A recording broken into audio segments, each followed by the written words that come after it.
Son günlər 5 yaşından kiçik uşaqlar arasında rotavirusun yayılması halları genişlənir. Virus özünü ishal, qusma və qızdırma kimi simptomlarla büruzə verir. Xəstəlik daha çox azyaşlılar arasında əl və ağız təması vasitəsilə yayılır. Virusa yoluxan şəxslərə bol maye qəbul edilməsi tövsiyə olunur.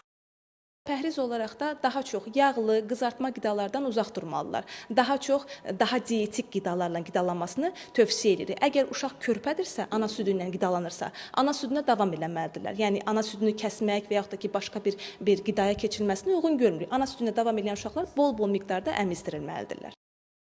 Mütəxəssislər 6 ayından kiçik uşaqların həkim nəzarətində olmalarını bildirirlər. Lakin bəzi müşahidələr onu göstərir ki, valideynlər həkim göstərişi olmadan körpələrə antibiotik tətbiq edirlər. Amma sözü gedən xəstəlik virus mənşəli olduğu üçün antibiotiklərin heç bir təsiri olmur. Əksinə, antibiotiklərin verilməsi uşaqların bağırsaq florasını ciddi şəkildə pozur. Nəticədə azyaşlılarda ishal halı daha da artaraq vəziyyətləri pisləşir.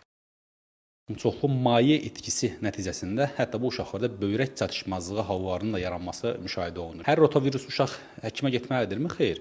Əgər uşağın qidalanmasında sıxıntı yoxdursa, uşağın maye qəbulunda sıxıntı yoxdursa, ev şəraitində simptomatik müalicə ilə müalicə oluna bilər uşaqlar ev şəraitində.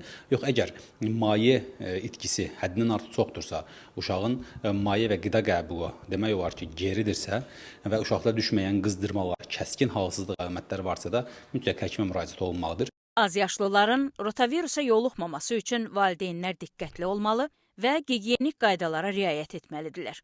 Çünki virus əl, ağız vasitəsilə yanaşı, həmçinin çirkli qida, su və əşyalardan da orqanizmə daxil ola bilir.